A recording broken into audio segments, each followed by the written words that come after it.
Hello' বন্ধু বান্ধৱীসকল, কি কৰি আছে আপোনালোকে? আশা কৰোঁ সকলো ভালে আছে। মই আজি আকৌ সোণালী মুৰ্গীৰ পোৱালি লৈ আহিলোঁ।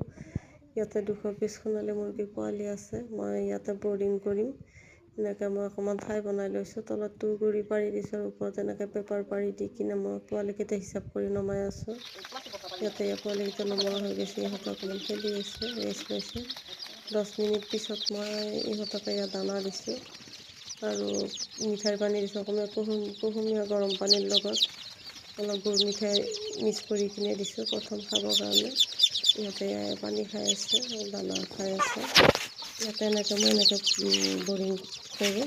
পাৰিলে আপোনালোকে কৰিব।